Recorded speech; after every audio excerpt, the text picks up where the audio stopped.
When you take something precious from a deathworlder, you don't just face a fight, you unleash a storm. On the lethal world of Zethar 9, survival is a battle waged every day. But when the colony's children start vanishing without a trace, that battle takes a darker turn. As shadows stalk the landscape and alien whispers haunt the air, one relentless outcast rises to uncover the truth. What they find is a predator unlike any other, and a fight for humanity's future that will push them beyond fear, beyond pain, and beyond death itself. The planet Zethar 9 had never been a place for the faint-hearted. Its landscapes were a merciless blend of jagged rock formations, endless toxic seas, and an atmosphere that seemed to conspire against every breath a human took. It was a death world, an unforgiving realm that demanded its inhabitants adapt or perish.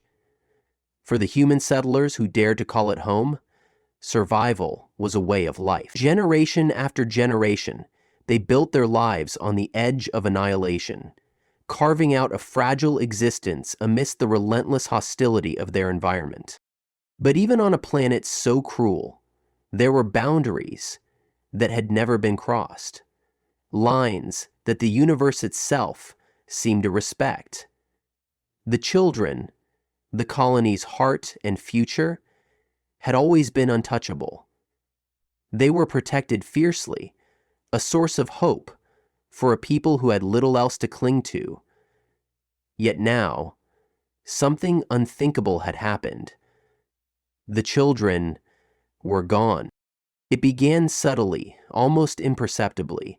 A boy, no older than 6, didn't return home after playing near the settlement's perimeter. The colony searched the surrounding area, their fear tempered by the hope that he had merely wandered off. But as hours turned into days, hope turned into dread. There was no sign of the boy, not a footprint, not a scrap of clothing, nothing. Then it happened again, and again. Each disappearance seemed to occur without warning, without trace. Children vanished in the dead of night, from their own homes, even under the watchful eyes of their parents. Panic swept through the settlement like wildfire, the settlers locking their doors and barricading their windows. But the fear only grew as the disappearances continued, indifferent to their feeble attempts at security. The settlers scoured the planet's unforgiving terrain. They braved the caustic winds of the toxic seas, the treacherous slopes of the jagged mountains, and the suffocating fog of the dense, lifeless forests. The search parties found nothing. No tracks, no clues. It was as if the planet itself had swallowed the children whole. Despair gripped the colony. Zethar 9 had always been a harsh and unyielding world, but this felt different. This wasn't the random cruelty of nature. It was deliberate. The settlers whispered of unseen forces, of something malevolent that had taken notice of them. Some spoke of shadowy figures glimpsed at the edges of their vision, of strange sounds carried on the toxic winds. Others dismissed such notions, claiming the stress of survival had bred superstition. Yet no one could deny the truth.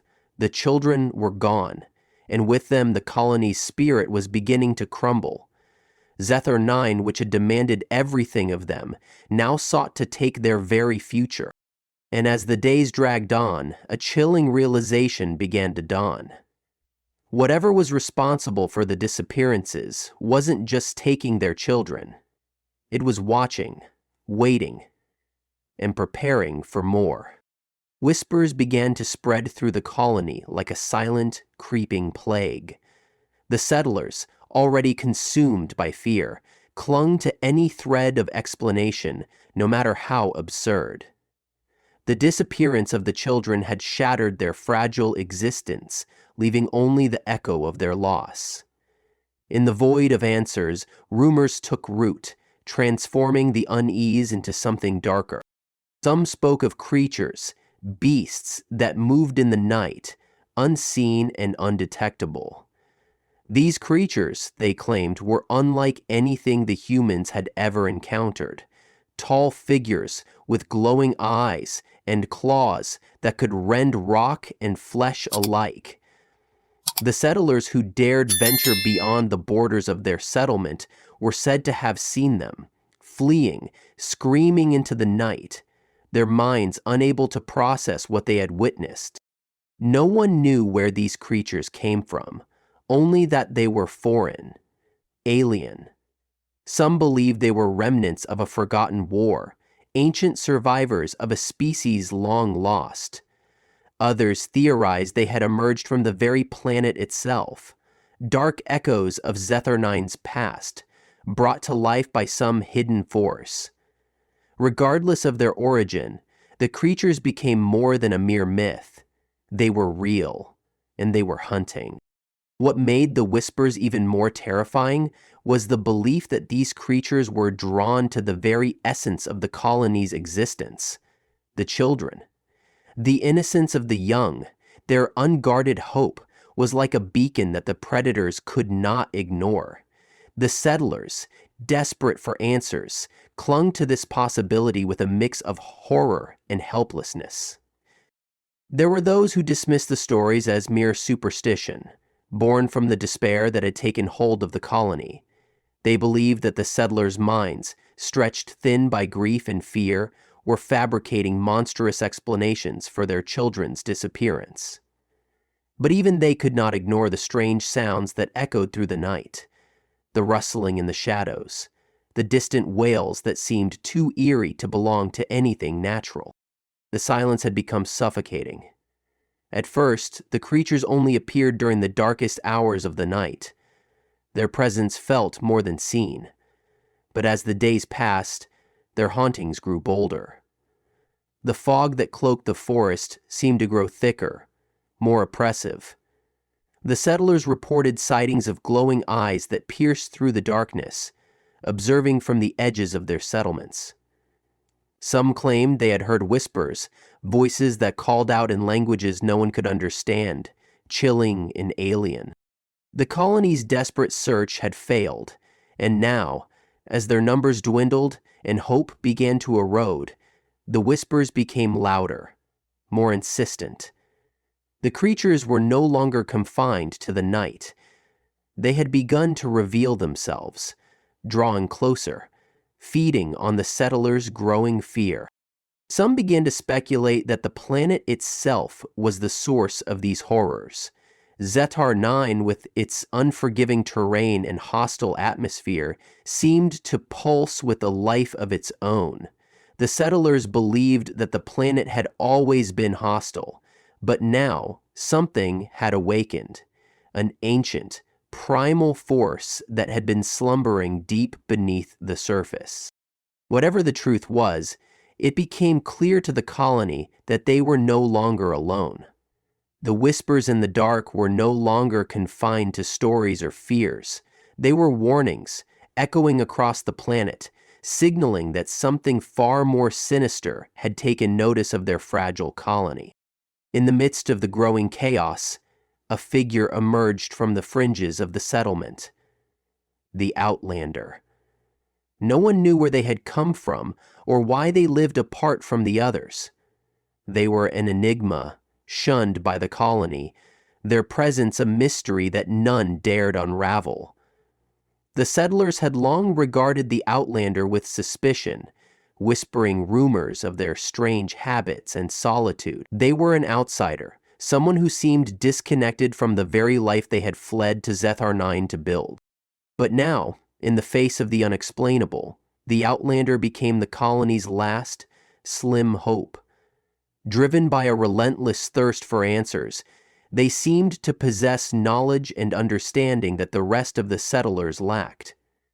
Rumors circulated that the Outlander had ventured into the wilderness, into the forests, the mountains, and the fog-choked valleys, where no sane person dared tread. They were said to have encountered the creatures that plagued the colony, to have seen their forms in the dark. It was whispered that the Outlander had survived encounters with these monsters, that they had glimpsed the truth about the disappearances. Some claimed to have seen the Outlander carrying strange objects, arcane relics, ancient tools, or devices that glowed faintly in the twilight. There were even those who believed the Outlander had been marked by the creatures themselves, their body bearing scars that could not be explained. Despite their isolation, the Outlander moved with an air of certainty. They no longer seemed like the disjointed figure of the past, someone destined to live on the edges of society. Instead, they became something more, an explorer, a seeker, and perhaps something more frightening. They were driven by a purpose that none could comprehend. The settlers, desperate and near the brink of collapse, began to turn to the Outlander. They clung to the hope that perhaps the Outlander held the key to the mysteries that plagued them. In their desperation, they were willing to grasp at any solution, no matter how strange, no matter how impossible. The Outlander became both a beacon of hope and a source of fear. Some feared that the Outlander had grown too attached to the horrors of Zethar 9, that their isolation had warped their mind. Others believed the Outlander might be the only one capable of uncovering the truth. In the end, they were their only hope, perhaps their last. The Outlander refused to explain their actions, remaining an enigma to the colony. They disappeared for days at a time, vanishing into the wilderness, only to return with more questions than answers. Some believed the Outlander had crossed a boundary that no other human dared to approach. As the settlers watched the Outlander disappear once more into the fog and shadows of Zethar 9, they could do nothing but hope that they would return with answers they so desperately needed. And yet, with each passing day, the uncertainty deepened, and the whispers that surrounded the Outlander grew louder. Was the Outlander their salvation, or had they become something even more dangerous?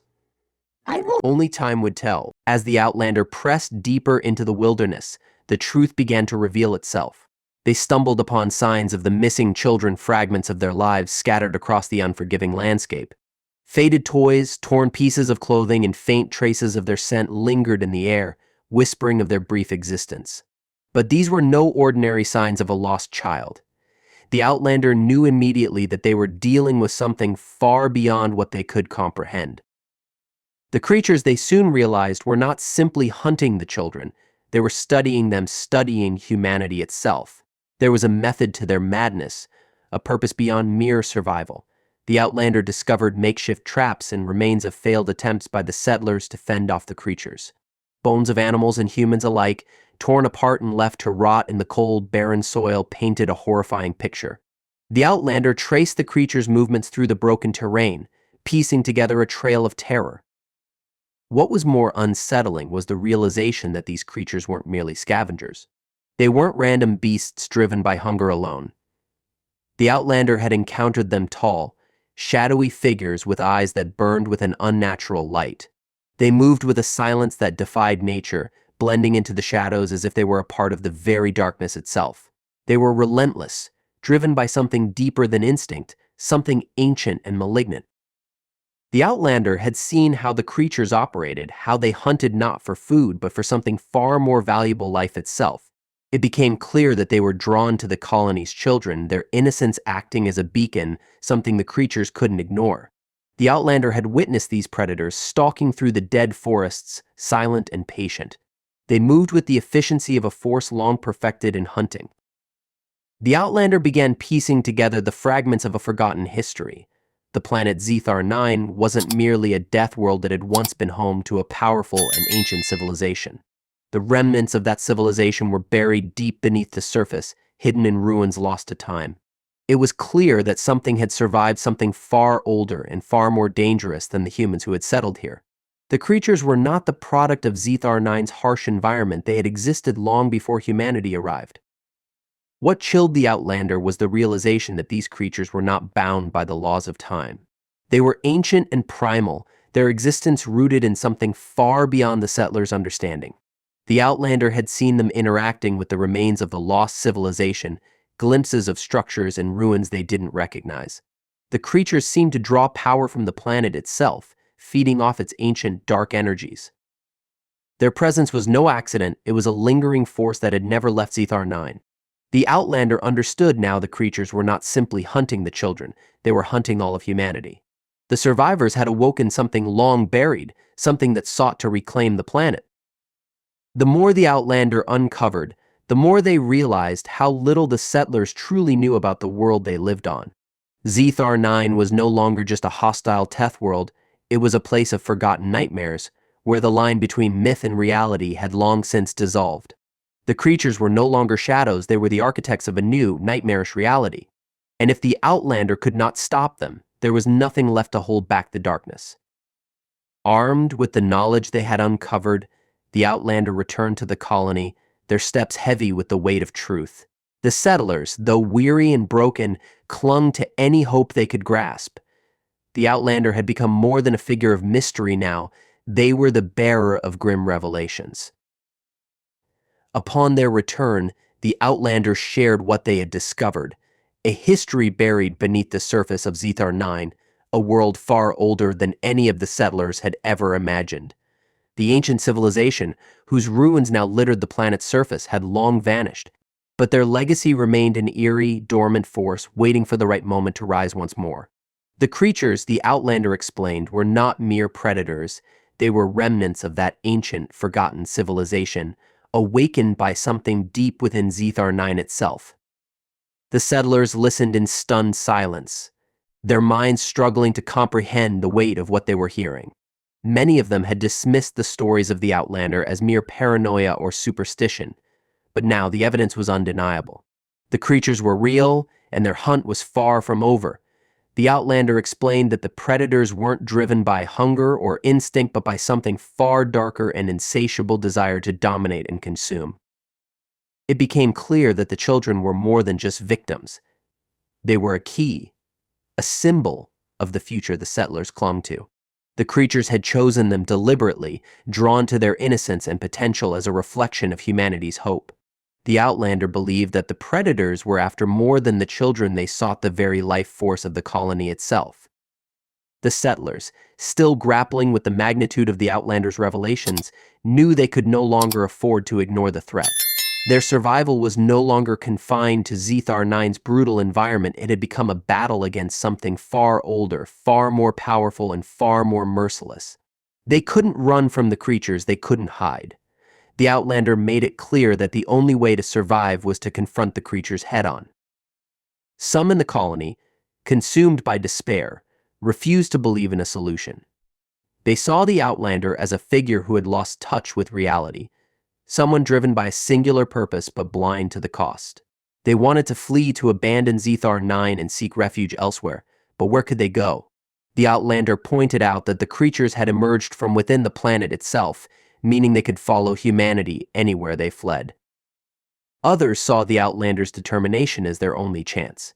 They understood that whatever the creatures were, they were not going to disappear on their own. If anything, they would only grow bolder, more aggressive, as the children continued to vanish. They realized that waiting meant extinction. The Outlander urged the settlers to take the fight to the creatures to confront the darkness and reclaim what had been lost. With each passing day, the colony was torn between hope and despair. The Outlander had become both a guide and a harbinger. The settlers knew that their choices were dwindling, that their very existence on Zethar 9 hung in the balance. If the Outlander was right, there was no running from the past the creatures had returned, and they would not be stopped. The colony was fractured, split between those who placed their trust in the Outlander's knowledge and those who clung to the faint, dwindling hope that somehow they might survive by retreating into isolation. Tensions had never been higher, and every passing moment only deepened the settlers' despair. The creatures' once distant threats lurking in the shadows were now closing in with relentless precision. The Outlander had laid bare the truth, but the settlers were divided on how to face it. For those who believed in the Outlander, the only path forward was confrontation. They realized that the creatures didn't merely want to hunt, they sought domination. They wanted to erase humanity from Zethar 9 and reclaim what they believed to be theirs. The Outlander spoke of a connection between the creatures and the ancient civilization that had once thrived on the planet. The ruins, the artifacts, the very energies that had birthed the predators were still present, and they were awakening. The settlers who followed the Outlander believed that the creatures weren't just drawn to the children, but were driven by something far more insidious. They sought to consume not just life, but hope itself. The Outlander spoke of the creatures' affinity for the planet's dark, ancient forces that had been buried for eons. It was this connection that gave the creatures their strength, their unrelenting desire to hunt and dominate. But the Outlander also understood that the settlers themselves carried a form of resistance. Humanity wasn't simply prey, they were a part of this world, intertwined with its very existence. The Outlander believed that by tapping into this connection, by harnessing the planet's energy in ways the creatures could not, there was a chance to stand against them. It wasn't a battle of strength, but of will, of reclaiming the lost connection between humanity and Zethar 9. For those who had rejected the Outlander's warnings, their belief in isolation and survival without conflict was quickly fading. The disappearances were no longer random or scattered. They came with increasing frequency, each loss a blow to their dwindling sense of security. The barriers they had built around their settlement no longer offered refuge. The creatures were evolving, adapting, growing bolder. In secret, whispers turned to cries of desperation. Many had seen the creatures now, had glimpsed their glowing eyes and heard the alien sounds that seemed to call them from the darkness. Some had even witnessed encounters, first-hand silent figures that moved like ghosts through the night, leaving behind only echoes of their passage. The settlers could no longer deny what they had feared. The Outlander had ventured deeper than anyone dared to go, facing the dangers alone, guided by a drive to understand. They returned with the grim truth. The creatures were not driven by mere predation, but by a darker force. The settlers could no longer deny the ancient forces at play, forces that had shaped Zethar 9 long before they arrived. Now, as the creatures pressed closer, closing the gap between life and death, the settlers knew they faced a decision: either continue to live in fear, waiting for extinction, or stand and fight, reclaiming the life and hope that had always been theirs. The Outlander had placed their faith in a future where humanity would rise, where the connection between them and the planet could be the key to survival. The question was whether the rest of the colony would follow. The final confrontation with the creatures loomed large over the settlement, a moment that the settlers knew might determine their fate. The Outlander had spoken of the need to confront the creatures, to face the darkness not with fear, but with a strength they had yet to fully understand. The colony was divided, but as the creatures' presence grew bolder, the realization sank and there was no escape from this battle. The Outlander had uncovered the truth about the ancient civilization that had once ruled Zethar 9.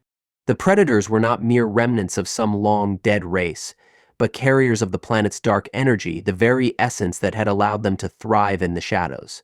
These creatures had long been part of Zethar 9, dormant for centuries, but now they had been awakened by forces beyond human comprehension. The Outlander had pieced together the connection between the planet's forgotten past and the creatures that hunted them. Some settlers, now fully convinced of the danger, saw the Outlander as their only hope. They rallied behind them, believing that humanity's connection to the planet one long ignored might hold the key to survival. The Outlander proposed that by tapping into the planet's ancient energy, they could confront the creatures not with brute force, but with a power that was intrinsic to their very existence. It wasn't a weapon they needed, but a resurgence of what had been lost: hope, connection, and unity. However, the divide between those who believed and those who still clung to despair only deepened. The skeptics argued that the Outlander's vision was too abstract, too intangible. They insisted that their only hope was to flee, to abandon Zethar 9 and seek refuge elsewhere. But how could they escape the very forces that had drawn the creatures to them in the first place? The Outlander's warnings had proven too chilling to ignore. If they fled, the creatures would follow. On the night the confrontation began, the Outlander stood at the edge of the settlement, surrounded by those who had chosen to believe. The creatures, drawn by their connection to the planet, had begun to gather. Shadows twisted and contorted, forming shapes that defied human understanding. The air was thick with the presence of something ancient, something that seemed to pulse in the very fabric of Zethar 9. The Outlander held no weapon, only a relic from the planet's ancient past, a device they had found deep within the ruins. It glowed faintly, its light growing stronger as the creatures drew near. The settlers watched in silence, their hearts pounding as they witnessed the unimaginable. The Outlander had spoken of a connection, of a power that could be reclaimed, and now they were about to see if it could be harnessed. As the creatures closed in, the Outlander activated the relic. The light from the device flared, illuminating the surrounding darkness. The creatures halted, their twisted forms recoiling from the light. The Outlander spoke words that no one could hear, their voice carrying through the silence. The relic thrummed with energy, growing brighter as the Outlander poured everything they had into it. For a moment, time itself seemed to stand still. The creatures shrieked, their howls echoing across the landscape. The light from the relic grew brighter, burning away the shadows that had haunted the settlement. Slowly, the creatures began to fade, retreating into the depths from which they had come. The silence that followed was deafening, filled with the weight of what had just transpired. When the light faded, the Outlander turned to face the colony. Their face was covered in dust and grime, but there was a quiet determination in their eyes. The creatures were gone, at least for now. The colony, broken and fractured, stood in awe of the figure who had faced the darkness head-on and survived. If the Outlander had truly conquered the creatures, there was still much work ahead. Zethar 9 was far from safe, but for the first time in what felt like an eternity, the settlers felt a flicker of hope. The battle was not over, but perhaps, just perhaps, humanity had found a way to reclaim their future, one beyond fear, beyond the shadows, and beyond the creatures that had sought to erase them. If you enjoyed this story, don't forget to like, share, and subscribe to Sci-Fi Horizons Stories for more thrilling tales of science fiction and adventure. And remember, sometimes the darkness within us can be the key to overcoming the shadows that seek to consume us. Stay curious, stay brave, and never stop exploring. Until next time, keep your eyes on the horizon, and may the light guide you through the unknown.